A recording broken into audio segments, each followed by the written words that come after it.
Hello दोस्तों। आज के थंबनेल देख कर आपको पता चल ही गया होगा हम किस टॉपिक पे बात करने वाले हैं। तो इमेजिन कीजिए कि आप एक ड्रोन में बैठ के ट्रैवल कर रहे हैं, एक जंगल के ऊपर से जा रहे हैं, गलती से कुछ गड़बड़ी आती है, आपके ड्रोन नीचे गिर जाती है। आपके पास ना फ़ोन है, ना फ़ोन काम कर रही है उस जंगल में, ना कोई दोस्त है वहाँ आपके पास, ना कुछ खाने के लिए है।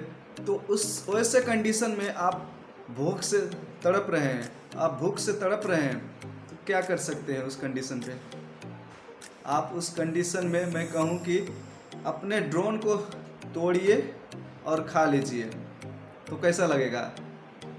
आप कहोगे क्या पागल हो गया है क्या, ड्रोन को कैसे खा सकते हैं? तो कुछ ऐसा ही हुआ है। तो आइए हम बात करेंगे इसी टॉपिक पे कि एक ऐसा ड्रोन जिसे आप खा भी सकते हैं और उसमें बैठ के ट्रैवल भी कर सकते हैं। तो आखिर एक सवाल आएगा कि आखिर ऐसा ड्रोन बनाने की ज़रूरत क्या पड़ी? तो कुछ हुआ यूँ था कि लॉकडाउन में, एक कोरोना वायरस के वजह से जो लॉकडाउन हुआ था चाइना में, तो एक आदमी ने alibaba.com से कुछ खाने की ऑर्डर की। तो ऐसे लॉकडाउन में कोई इंसान डिलीवर करने तो जाता नहीं था।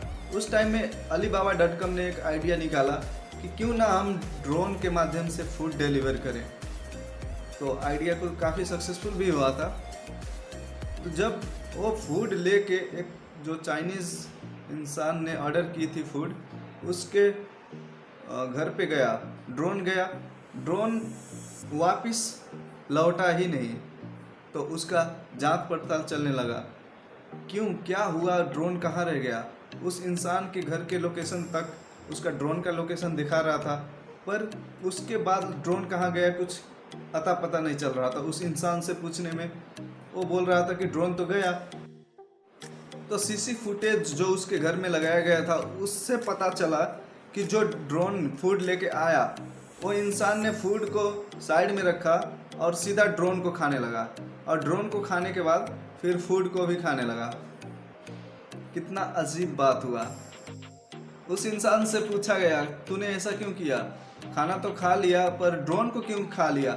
उसने बोला कि मेरे पास इतने पैसे नहीं थे कि मैं मेरा भूख के बराबर खाना ऑर्डर कर सकूं। मेरे पास जितना पैसा था मैंने उसका खाना ऑर्डर किया, और खाने के लिए मेरा जब पेट नहीं भरा खाने से, तो मैंने ड्रोन को खा लिया। तो alibaba.com ने उस इंसान को पनिशमेंट देने के बजाय उस पर काफ़ी अपनी दिमाग लगाई। उसने क्या दिमाग लगाया कि आज एक इंसान ने ऐसा कर दिया, ऐसे दुनिया में तो कितने इंसान होंगे जो भूख से तड़प रहे होंगे। स्पेशली जब कहीं बाढ़ आ जाती है, कोई भूकंप में फंस जाता है, कहीं पे लैंडस्लाइड आ जाती है, कोई कहीं किसी कारण से आर्मी लोग युद्ध के दौरान में कहीं पे जंगल में फंस जाते हैं। तो उस टाइम पे क्या होता है, बेसिकली वहाँ से कोई फूड कैरी करके ले जाता है उनके पास।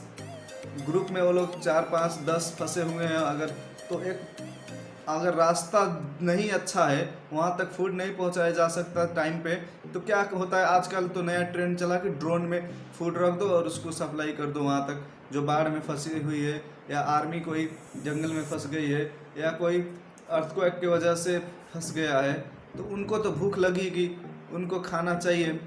तो अगर ड्रोन के माध्यम से वहाँ तक सप्लाई की जा रही है, तो ड्रोन का बेसिकली कैरिंग कैपेसिटी कितना होगा? मान लीजिए एक ड्रोन का 5 kg कैरिंग कैपेसिटी है, और खुद ड्रोन का अराउंड वेट 4-5 किलो हो जाएगी। तो क्यों ना हम दिमाग लगाएं, ऐसा ड्रोन बनाए जो ड्रोन का पार्ट पुर्जा होगा, उसका पार्ट पुर्जा ऐसे मटेरियल से बना जाए जिसको इंसान खा भी सके।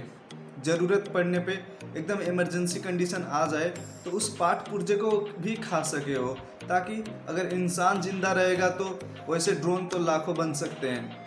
तो चाइना ने एक ऐसा आइडिया लगाया, एक बड़ा ड्रोन बनाया जिसमें 2-3 इंसान बैठ के जा भी सकते थे, और उसका बॉडी पार्ट ऐसे मटेरियल से बना गया था कि उसको लकड़ी के तरह यूज़ करके हम खाना को पकाने के लिए, खाना बनाने के लिए उसको जला के, जैसे कि दाल चावल लेके जाते हैं उसमें रख के, और उसी ड्रोन के बॉडी पार्ट को जला के वहाँ पे खाना बना लिया जाता जला के, हीट प्रोड्यूस करके।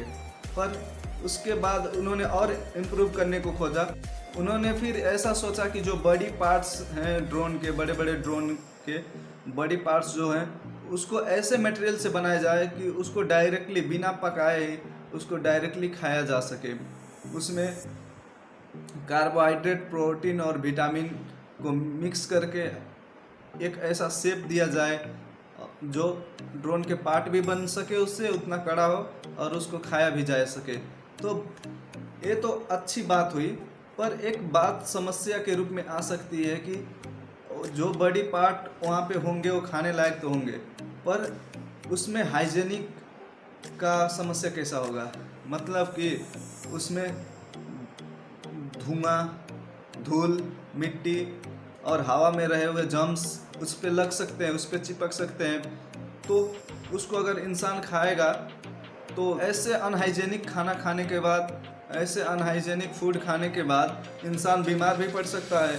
तो चाइना ने क्या बोला कि हम ऐसे भी ख्याल रखेंगे कि WHO का जो नियम होता है, फूड का जो क्वालिटी होना चाहिए WHO का अनुसार, उसी फूड क्वालिटी को हम यूज़ करके उतना ही क्वालिटेटिव मटेरियल से बनाएंगे और उसको ऐसा डस्ट प्रूफ रख और कुछ ऐसे टेक्नोलॉजी रहेंगे जो उसको प्योर रखेंगे। उस खाने में धूल, धुआं, जर्म्स और कोई वायरसेस ना रहे, उसको भी ध्यान में रख के ऐसा टेक्नोलॉजी बनाया जाएगा कि हेल्थ के लिए भी बेनिफिशियल रहे, सिर्फ पेट भरने के लिए नहीं, उसका खाने से कुछ बैड असर ना हो और उसमें से एनर्जी पर्याप्त मिले, कुछ साइड इफ़ेक्ट ना हो, ऐसा बनाने वाले हैं चाइनीज़ टेक्नोलॉजी को यूज करके चाइना वालों ने। तो आपको कैसा लगा ये न्यूज़? अच्छी लगी होगी तो एक लाइक तो बनती है ना।